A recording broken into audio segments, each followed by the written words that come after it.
A gente vai trazer a pauta aqui para o Brasil de novo e a situação do governador do Rio de Janeiro, né? Para isso a gente recebe o deputado federal pelo PSOL do Rio, Glauber Braga.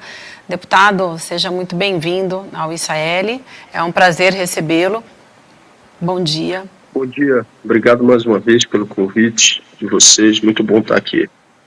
Obrigada, deputado. Vamos falar então da situação do Cláudio Castro. O ministro do Superior Tribunal de Justiça, Raul Araújo, autorizou ontem a quebra de sigilo telefônico, bancário e telemático do governador do Rio, Cláudio Castro, e de outras 6 pessoas investigadas pela Polícia Federal.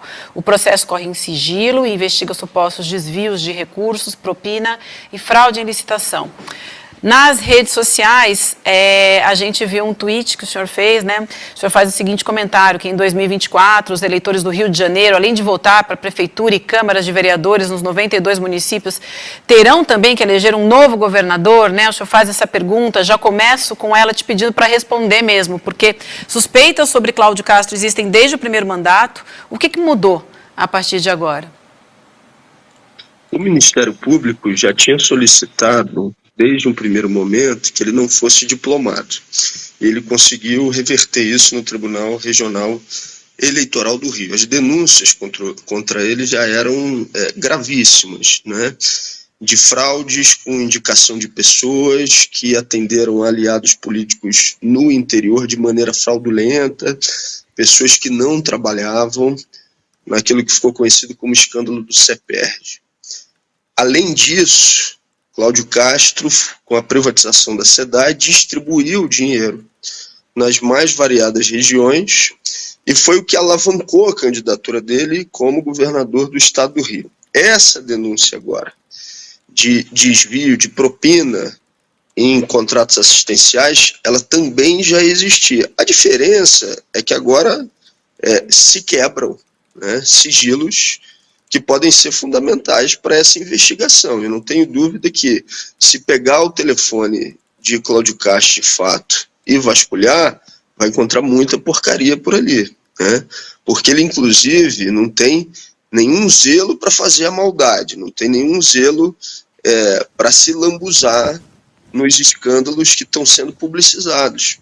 Não preciso dizer muito. O sujeito fez, no aniversário dele, um churrascão dentro do Palácio do Governo, e o cantor que foi lá foi o Wesley Safadão. Quem é que pagou, né, um cantor de 400, 500 mil reais para ir no aniversário privado do governador dentro do palácio para cantar lá? Esse tipo de relação estabelecida por ele com o setor privado já é evidente para quem acompanha a política do Rio há muito tempo. O que eu imagino é que agora, com o avançar das investigações, isso vai ficar evidenciado para todos e todas e pode-se gerar uma situação insustentável de permanência dele à frente do governo estadual. Isso acontecendo pelas regras eleitorais, até 2 anos depois das eleições, você tem um novo pleito, né? Se fosse a partir do 3º ano, é que você tinha uma eleição indireta pela Assembleia Legislativa. Por isso que eu acho que tem sim a possibilidade de você ter uma eleição extemporânea para governador do estado do Rio de Janeiro. Agora, para isso teria que ser cassado também o vice, não é isso, deputado Glauber? Obrigado pela sua presença. A chapa toda, né? A chapa toda.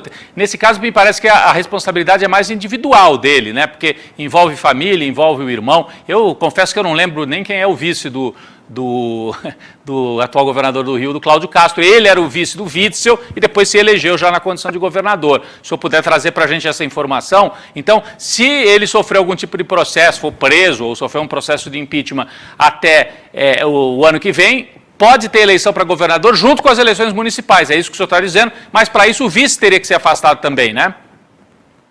No meu entendimento até, agora, evidentemente está sujeito a uma avaliação jurídica de outros que possam também fazer aí uma aferição mais precisa. No meu entender, não. Ou seja, se tratando de algo que incide diretamente sobre o governador, antes de 2 anos da eleição, já existem teses que sustentam que você teria que chamar uma nova eleição.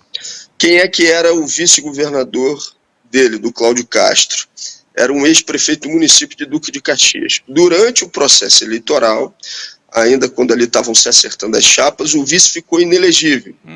E aí ele botou uma outra figura tradicional do Centrão lá, figura conhecida na capital, para exercer esse papel de vice. Então, é uma daquelas figuras que transitam na política do Rio de Janeiro e que, assim como o próprio Cláudio Castro, não merece nenhum tipo de confiança, né? Agora, o entendimento inicialmente que eu tenho é que se sai o governador do estado do Rio de Janeiro nesse momento, há um indicativo de possibilidade de realização de nova eleição, mas é verdade, o teu questionamento faz todo sentido. Há uma controvérsia jurídica sobre o caminho a ser adotado a partir do momento em que ele venha a ser afastado. Se caracterizado que os desvios tocados por Cláudio Castro estão diretamente conectados ao resultado das eleições no Rio de Janeiro, e é importante que a gente diga isso, porque esse foi um dos motivos que levou, inclusive, o Ministério Público a solicitar que ele não fosse diplomado na época, está gerado o link que compromete não só a presença dele como governador, mas o ataque à chapa. Respondendo a tua pergunta de maneira bem objetiva, por que eu imagino que há uma possibilidade de nova eleição? Porque já há um histórico anterior de solicitação do Ministério Público de que ele não fosse diplomado. Se você faz o link agora com os desvios acontecidos, com a reeleição dele como governador, a chapa imediatamente pode estar atingida. Deputado, o que pode sair dessa quebra de sigilo telefônico, telemático e bancário dele? Já tem alguns indícios, já tem acesso a essas informações? Porque isso é muito importante. As relações mais promíscuas com o setor privado, com empresários, com empreiteiros, com gente que é responsável por tocar obras no estado do Rio de Janeiro. As relações também mais promíscuas com membros da Assembleia Legislativa do Rio. Sim, vou contar algo que está acontecendo nesse momento, né? Eu acho que todo mundo acompanhou isso. Eu, minha família, a gente viveu um momento muito difícil, trágico, está vivendo, que foi o assassinato do meu cunhado. Nós fomos dialogar com o chefe da polícia do Rio de Janeiro. As informações que a gente recebeu, até então eu não conhecia, né? Era de que, olha, é um sujeito sério, né? O que pode ser isso? Alguém que não está envolvido em escândalos de corrupção e tal, aparentemente é um sujeito sério. O cara não se sustentou 10 dias no cargo, né, depois da conversa que nós tivemos com ele.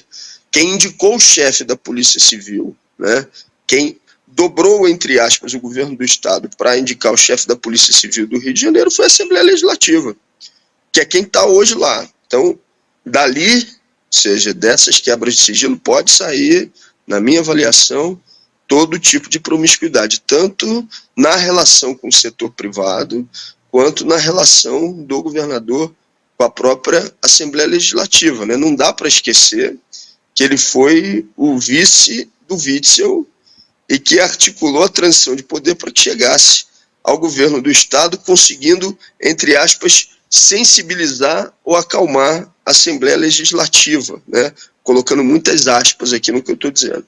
A gente tem aqui, e falou mais cedo, deputado Glauber, sobre os governadores, a sequência de governadores do Rio de Janeiro, que ou foi presa, né, os governadores ou foram presos ou foram afastados por investigações de corrupção. Então, se a gente pega da redemocratização do país para cá, Brizola, Moreira Franco, etc., os dois únicos que não sofreram ou afastamento por investigação de corrupção ou não foram presos foram Brizola e Benedita da Silva. Se eu não estou enganado, o senhor pode até me corrigir. Mas temos aqui a sequência, ó. Moreira Franco foi governador de 87 a 91. Entre os dois governos do Brizola, ele foi governador, né? Foi preso em março de 2019. Antony Garotinho foi governador de 99 a 2002. Preso 5 vezes. A gente até lembra de algumas cenas, né? Ele se recusou, ele resistiu e tal à prisão. Rosinha Garotinho, que era companheira do Antony Garotinho, depois foi eleita governadora de 2003 a 2006 e presa em novembro de 2017. Sérgio Cabral, o campeão de tempo preso, né, foi governador 2 vezes, eleito, reeleito, preso em junho de 2017. A gente vira essa página aqui e ainda tem essa sequência. O Luiz Fernando Pezão, foi governador de 14 a 18, foi preso em novembro de 2018, no finalzinho do mandato dele. O Wilson Witzel não foi preso, mas sofreu impeachment com denúncias de corrupção. Ele que foi eleito na base daquela onda bolsonarista em 2018 e tomou posse e não conseguiu concluir o mandato. O vice, Cláudio Castro, ficou com o mandato e conseguiu se eleger em 2022 e agora investigado por corrupção. É uma sequência impressionante, né, de governadores, de investigações, e mostra por que o Rio de Janeiro está nesse caos que está. A política de segurança pública, etc. Se o senhor pudesse comentar isso tudo para a gente, e queria um comentário também, não sei se o William quer complementar, a gente tem eleição no ano que vem, municipal pelo menos, né? Não sabemos se vai ter essa para governador, como o senhor explicou aqui o quadro, tem uma dúvida e tal. Mas como que isso impacta a eleição municipal, principalmente na capital, né? Onde o Eduardo Paes vai para a reeleição, onde o PT deve apoiar o Paes, o bolsonarismo tem candidato e o PSOL me parece que vai com uma candidatura própria, né? Pelo que eu vi até agora. Então eu queria saber as duas coisas, essa avaliação desse quadro, dessa sequência terrível que nós mostramos e a eleição municipal, como é que a investigação do Cláudio Castro impacta ali na eleição municipal na capital. O William, acho que quer um complemento. É isso, não, eu queria que o Glauber ajudasse a gente a entender. Primeiro, bom dia, um grande abraço para o deputado e a família toda. A gente continua prestando solidariedade, deputado, ao senhor e a toda a família, mas se tem um burro enterrado de cabeça para baixo no Palácio Guanabara, porque a gente que está em São Paulo, por exemplo, entende pouco dessas minúcias da política carioca. Por que um governador do Rio de Janeiro não consegue ficar no cargo, né? A gente tem um histórico que o Rodrigo trouxe aí pra gente, de uma sequência muito grande de governadores afastados, presos, caçados. Queria que você ajudasse a gente a entender isso, deputado. Vou começar pelo primeiro questionamento, né? Duas ressalvas no Rio. Benedita, que ficou um curto espaço de tempo, e Nilo Batista, que ficou também um curto espaço de tempo a partir da saída de Brizola. O último governador do estado do Rio de Janeiro que a gente teve eleito foi Leonel Brizola, que fez um governo com seriedade e voltado para as camadas populares no Rio, que construiu 500 CIEPs nas mais variadas regiões, que não era educação de tempo integral, era educação integral de fato, né? Depois entra Moreira Franco, ganha aquela eleição de Darcy Ribeiro, e Moreira faz de tudo para desmoralizar, para descredibilizar, para atacar o que foi o trabalho realizado por Brizola nos CIEPs. Eu faço rodas de conversa em praça pública semanalmente. O nosso mandato toda segunda-feira está no Largo da Carioca, no centro do Rio de Janeiro, que é pertinho ali da Cinelândia, que ficou conhecida durante o período do governo Brizola e até antes como Brizolândia, né? Por quê? Porque eles realizavam debates públicos naquele espaço. E eu sempre pergunto nas nossas rodas de conversa, no Largo da Carioca na segunda-feira, qual foi o último governador do estado do Rio de Janeiro? Assim, não demoram 5 segundos, as pessoas imediatamente falam Brizola. Então, essa memória do que foi o trabalho realizado por Brizola está muito presente na cabeça dos moradores do Rio de Janeiro, principalmente da classe trabalhadora, né? O que isso impacta, o que está acontecendo agora com Cláudio Castro nas eleições da capital? Quando você tem uma restrição, né, à utilização da máquina de maneira fraudulenta, como fez o Cláudio Castro, nas eleições para governador, é claro que você tem algum impacto. Aparentemente, o Cláudio Castro apoia a candidatura do Ramagem, que é o bolsonarista. O Cláudio Castro, ele faz um estilo de bolsonarista centrão pragmático, né, que procura dialogar, entre aspas, com forças mais amplas do que o bolsonarismo ideológico. Então ele tem relações diversas no estado do Rio de Janeiro. É um sujeito pragmático que olha principalmente para o seu próprio umbigo, do ponto de vista político. Dava a indicação de que tinha a intenção, pelo menos isso era o que se especulava, de ser candidato ao Senado no Rio de Janeiro. É importante a gente lembrar como é que vem a ascensão do Cláudio Castro. Tinha uma força no Rio que era extremamente poderosa e que foi aniquilada, que era o MDB. Se não aniquilada, perdeu a sua estruturação por todo o estado. E não era o PMDB só que elegeu o Cabral e o Pezão. Era alguém que se estruturava com uma máquina poderosíssima em todos os municípios, que era o falecido Jorge Pisciani.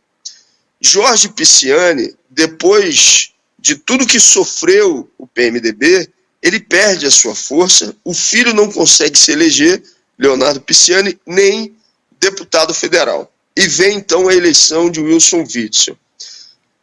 Wilson Witzel não consegue se consolidar por um conjunto de motivos como essa liderança que vai viabilizar a sustentação das estruturas de poder que existiam no PMDB. Quem faz isso é Cláudio Castro, um sujeito que já conhecia esses meandros, tanto da Assembleia Legislativa quanto da Câmara de Vereadores. Aquela estrutura de poder, ela não foi modificada. Ela permaneceu e ela, inclusive, se consolidou da pior forma possível. Então, tentando responder a pergunta da maneira mais objetiva possível. Se você tiver uma limitação do poder, da utilização dessa máquina pelo governo do Estado, num primeiro momento, aparentemente, essa candidatura apoiada por ele perde uma parte da sua estrutura. Mas não dá para esquecer que isso pode ser modificado no estado do Rio de Janeiro, porque o próprio Cláudio Castro já vinha enfrentando um conjunto de denúncias na candidatura dele para governador. Isso não foi o suficiente para que ele não utilizasse de maneira ostensiva a máquina na campanha eleitoral em que se reelegeu. Ao contrário, sentindo que se não se reelegesse, poderia sofrer as consequências disso, inclusive a partir de uma responsabilização que ficava mais evidente, ele botou todas as energias na reeleição e foi ainda mais ostensivo na utilização da máquina. Isso pode acontecer agora, por isso que é tão importante a denúncia pública, a cobrança por responsabilização, porque eu não tenho dúvida, as movimentações que o Cláudio Castro vai tocar nesse momento é de tentar se salvar, e não vai ter limites na utilização da máquina para isso. Na diplomação dos deputados federais, governadores, senadores do estado do Rio de Janeiro, eu toquei uma ação lá que por muitos foi considerada exagerada, uma quebra de protocolo, não precisava fazer daquele jeito, que foi levantar um cartaz, antes dele tomar posse mais uma vez como governador, que foi levantar um simples cartaz dizendo: Cláudio Castro não merece esse diploma. A minha ação, naquele momento, além de ter sido vaiada por toda a base de sustentação dele, na Assembleia Legislativa, lá na cerimônia, depois ela foi advertida pelo próprio presidente do tribunal, que fez a sua fala, que não poderia haver esse tipo de quebra de protocolo, falando indiretamente para mim. O que o Cláudio Castro vai procurar fazer, né? Ele vai procurar movimentar principalmente essas estruturas da Assembleia Legislativa para se sustentar e ter o apoio, né, político que faça com que a cassação dele não venha a se consolidar. No Rio de Janeiro, nós lançamos a candidatura, a pré-candidatura de Tarcísio Mota, vai ser o candidato do PSOL. O Rio de Janeiro está dividido aproximadamente em 3 forças nesse momento, que é a extrema-direita, que deve ter como candidato o Ramagem, apoiado pela família Bolsonaro, a candidatura do PAS, que tenta reeditar o que é a edição da Frente Amplíssima no Rio, agora com enormes problemas, para dizer o mínimo, né? PAS toca uma política, por exemplo, de ataque a pessoas em situação de rua, que é algo inconcebível. Eu fiz uma reunião do mandato com pessoas em situação de rua em praça pública e os relatos de ataques na madrugada a pessoas em situação de rua, pegando os seus pertences, tirando as suas coisas, é algo que se repete, não é um caso isolado que fala isso. São vários casos de pessoas falando isso o tempo inteiro. E aí eu estou citando só um exemplo. E você tem um caminho pela esquerda, que sempre teve força no Rio, que hoje é representado pela candidatura do Tarcísio. Qual é a dúvida, na minha avaliação, da campanha eleitoral do Rio de Janeiro? O que vai prevalecer como tese majoritária entre as forças de esquerda? vai prevalecer a tese da frente amplíssima se isso se consolidar como fato, o Paes, que já está na máquina, tem vantagem. Mas se consolidar entre uma base não organizada, mas com simpatia pela esquerda, de que o Paes é uma figura também da direita e que precisa ter uma candidatura autêntica da esquerda, tem uma avenida que o Tarcísio pode transitar nela e a candidatura dele ir muito bem e se consolidar como essa inspiração, que não é nada diferente do caminho que fez o PSOL no estado do Rio de Janeiro nos últimos anos e que fez, inclusive, com que o PSOL se tornasse a maior força política no estado do Rio do ponto de vista numérico, quando a gente avalia a eleição de vereadores, deputados estaduais e deputados federais. Agora, isso ainda está em aberto e vai depender do conjunto de movimentações que a gente vai ter daqui para frente. Vivian e William e deputado Glauber Braga, acho que era importante uma avaliação rapidamente, que nós estamos com o tempo aqui quase esgotado, deputado, sobre o que aconteceu ontem no Congresso Nacional, né? Um deputado do estado do Rio de Janeiro, o Washington Quaquá, do PT, né? Ex-prefeito de Maricá, uma liderança importante do PT, enfim, trocou sopapos, deu um tapa num deputado bolsonarista, que depois foi chorar na tribuna, e o Quaquá disse que primeiro sofreu uma intimidação, uma agressão, que o deputado tentou segurar o braço dele, tentou tirar o celular da mão dele. Como é que o senhor avalia isso e essas cenas que a gente costuma ver lá no Congresso Nacional da extrema-direita promovendo, né, esse tipo de bagunça, para dizer assim, e dessa vez foi um deputado do PT que acabou se envolvendo, do nosso ponto de vista aqui, extrapolou também, né? Passou de um certo limite, deu um tapa no outro deputado. Mas como é que o senhor avalia, ainda que a gente possa falar rapidamente sobre isso? Eu não tenho nenhuma procuração para fazer a defesa política do Quaquá. Inclusive, nós temos bastante diferença política na avaliação no cenário do estado do Rio de Janeiro, isso ficou evidente nas últimas eleições. Então, não tem procuração e acho, inclusive, que ele não precisa, porque ele normalmente faz a sua própria defesa, quando precisa fazê-lo, das mais variadas formas, seja se posicionando sobre os temas, seja fazendo os enfrentamentos aí, como fez na Câmara dos Deputados. Se você pegar, por exemplo, a posição política do PSOL no município de Maricá, é de oposição local ao próprio Quaquá e à administração dele lá no município. Agora, dito isso, e não tendo essa procuração, eu tenho que dar um depoimento, tenho que fazer aqui uma declaração. Essa extrema-direita tem o tempo inteiro, no espaço da Câmara, tentado impedir a atuação das forças de esquerda. Isso tem sido uma prática nas comissões, nos espaços políticos. Tem um deputado que agora toda reunião que a esquerda vai fazer, ele vai e se posiciona na frente da reunião para impedir que ela aconteça.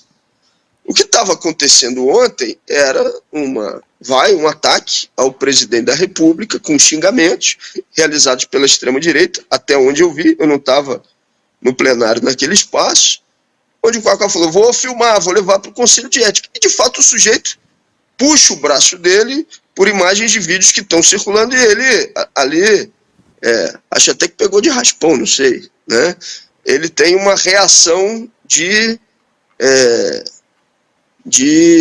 dar um tapa, que estão aí nas imagens que já foram vistas. Então, assim, eu não faço um julgamento negativo do que foi realizado e nem vou ser carrasco de um deputado que enfrentou a extrema-direita, né? Porque, assim, a extrema-direita, eu acompanho cotidianamente o que é no espaço parlamentar, os ataques permanentes que essa turma faz. Perfeito. Com tentativa de intimidação física, né?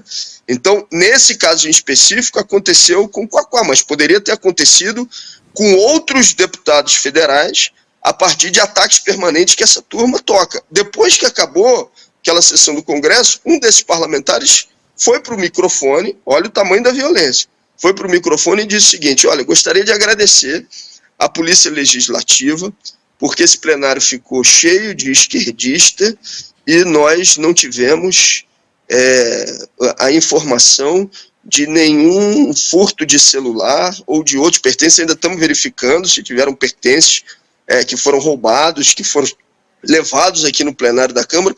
Só teve um caso rápido de agressão que foi rapidamente debelado. Ou seja, isso é uma agressão de natureza verbal. Mas é o mesmo cara que fez isso que semanalmente, fisicamente, tenta intimidar a esquerda. Né? A ironia que vem dessa história é que isso tenha acabado acontecendo com o próprio Quaquá, que em alguns momentos se coloca como um sujeito que acha que tem que estabelecer diálogo com as próprias forças da extrema-direita. Né? Teve a história... No Conselho de Ética, da foto do... teve a história da foto do próprio Pazuello, né, que foi muito criticada. Né? Eu não me manifestei publicamente sobre esse assunto, porque eu tento colocar as minhas energias naquilo que eu considero prioridade. Né? E ele mesmo, Quaquá, agora nesse momento, se vê numa situação de entrada no Conselho de Ética, porque ontem os caras da extrema-direita só falavam isso, por ter reagido a uma situação de agressão verbal e física dessa mesma extrema-direita, com quem eu, na minha avaliação, acho que não tem que ter diálogo porcaria nenhuma. Perfeito. Entendeu? Ou seja, você tem que fazer o enfrentamento e o enquadramento dessa turma. Será que no Conselho de Ética agora, essa tentativa de estabelecimento de diálogo que o próprio Quaquá falou no passado que faria, vai ser um facilitador contra a extrema-direita do seu próprio processo no Conselho? Eu não sei dizer. Eu não tenho essa resposta. O que eu posso dizer de maneira objetiva é: não condeno, porque sei o que são os ataques da extrema-direita de maneira permanente naquele espaço parlamentar, e é exatamente por isso que eu acho que você não tem que estabelecer acordo político com essa turma. Você tem que enquadrar e enfrentar essa turma cotidianamente, inclusive naquele espaço. Perfeito. Deputado Glauber, a gente agradece muito a sua participação e presta mais uma vez solidariedade a toda a sua família, a família da Sâmia também, e a gente deseja que vocês consigam ter um final de ano em paz, porque vocês merecem. Muito obrigada, até uma nova oportunidade. Parabéns pelo trabalho. Um abraço, deputado. Um abraço. Obrigado. Obrigado mesmo. Um abraço para vocês também. Boas festas, um bom final de ano e, mais uma vez, obrigado pelo convite para esse espaço tão importante que fura o que são aí os limites muitas vezes impostos, né? Muitas vezes não, a maior parte das vezes impostos pelos veículos de comunicação que não permitem que esse tipo de debate que a gente está fazendo aqui seja realizado. Furar o que é essa barreira da chamada grande mídia é fundamental, e o CL tem feito isso de maneira exemplar.